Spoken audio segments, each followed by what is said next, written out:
திருவாரூர் மாவட்டத்தில் மழையால் பாதிக்கப்பட்ட விவசாயிகளுக்கு அறிவிக்கப்பட்ட நிவாரணத் தொகையை உடனடியாக வழங்க வலியுறுத்தி தமிழ்நாடு விவசாயிகள் நல உரிமை சங்கத்தினர் திருத்துறைப்பூண்டி மன்னார்குடி சாலையில் மறியலில் ஈடுபட்டனர். இதில் 300க்கும் மேற்பட்ட விவசாயிகள் கலந்து கொண்டனர். இதனால் 1 மணி நேரத்திற்கும் மேலாக போக்குவரத்து பாதிக்கப்பட்டது. தகவல் அறிந்து வந்த வருவாய்த்துறை அதிகாரிகள் விவசாயிகளுடன் பேச்சுவார்த்தை நடத்தினர். அப்போது விரைவில் நிவாரணத் தொகை வழங்கப்படும் என உறுதியளித்ததை தொடர்ந்து போராட்டம் தற்காலிகமாக கைவிடப்பட்டது. ஒப்புக்கொண்டபடி 1 வார காலத்திற்குள் நிவாரணத் தொகை வழங்கப்படவில்லை என்றால் பெரிய அளவில் போராட்டம் நடத்துவோம் என்று விவசாயிகள் எச்சரித்தனர். திருவாரூர் மாவட்டம் ராயநல்லூரில் இந்த சாலை மறியல் போராட்டம் ஏன் நடக்கிறது என்பதை பொதுமக்கள் அறிவார்கள், இந்த அதிகாரிகள் அறிவார்கள்.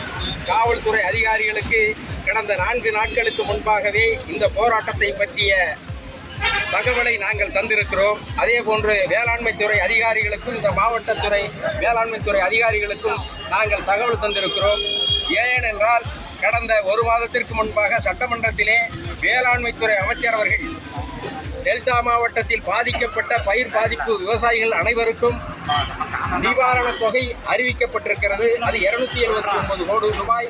அது இன்னும் 10 தினங்களில் அனைத்து விவசாயிகளுடைய வங்கிக் கணக்கிற்கும் அது வந்து சேரும். கணக்கெடுக்கப்பட்ட அனைத்து விவசாயிகளுக்கும் ஏமாற்றப்படாமல் அந்த பணம் வந்து சேரும் என்று சொன்னார்கள். ஆனால் அறிவிக்கப்பட்டு ஏறத்தாழ 40 நாட்கள் நெருங்கி இருக்கிறது.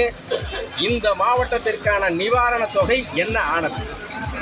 அது ஏதோ மறைக்கப்படுவதாக விவசாயிகள் நம்புகிறார்கள். அதனால்தான் இந்த போராட்டம்.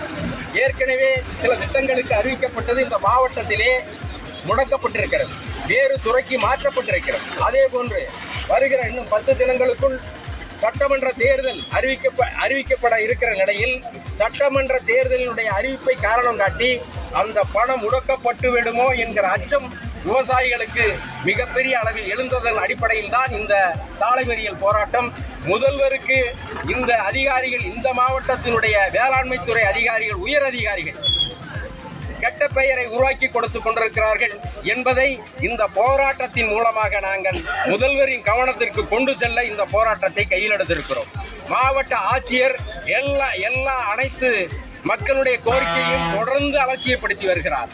அவரை நீங்கள் கூப்பிட்டு அவர் மீது நடவடிக்கை எடுக்க வேண்டும், அதிகாரிகள் மீது நடவடிக்கை எடுக்க வேண்டும். கடந்த 5-6 ஆண்டுகளாக வேளாண்மை துறையின் காப்பீட்டு நிறுவனம் செயல்படுகிறதா என்கிற சந்தேகமும் விவசாயிகளுக்கு எழுந்துள்ளது. இந்த மாவட்டத்தில் காப்பீட்டு நிறுவனம் காப்பீட்டு பணம் கட்டிய அனைத்து விவசாயிகளுக்கும் அவர்கள் ஏக்கருக்கு 650 ரூபாய் கட்டுகிறார்கள். ஆனால் அவர்களுடைய வங்கி கணக்குக்கு வருவது காப்பீட்டு நிறுவனங்கள் மூலமாக 200-300. இது 472 ஊராட்சிகள் இந்த மாவட்டத்திலே நிர்வாகத்துறை ஊராட்சிகள் இருக்கிறது. ஆனால் 20 ஊராட்சிகளுக்கு அறிவிக்கப்படும். மீறி உள்ள அனைத்து ஊராட்சிகளுக்கும் அறிவிக்கப்படாமல் அந்த பணம் 200, 300, 100 அப்படி காப்பீட்டு நிறுவனங்களை இந்த அரசாங்கங்கள் காப்பாற்றுகிறதா என்கிற மிகப்பெரிய ஐயம் விவசாயிகளுக்கு எழுந்துள்ளது. இதை உடனடியாக முதல்வர் கவனத்தில் எடுத்துக்கொண்டு அதற்கு தீர்வு காண வேண்டும். இந்த போராட்டம் நிவாரணத்திற்கானது மட்டுமல்ல, விவசாயிகளுக்கானது என்பதை கருத்தில் கொண்டு தேர்தலை கவனத்தில் கொண்டு அதிகாரிகளை முதல்வர் கவனத்தில் எடுத்துக்கொண்டு உடனடியாக அந்த நிவாரணத்தை விடுவிக்க வேண்டும் என்று இந்த போராட்டத்தின் மூலமாக தெரிவித்துக் கொள்கிறேன்.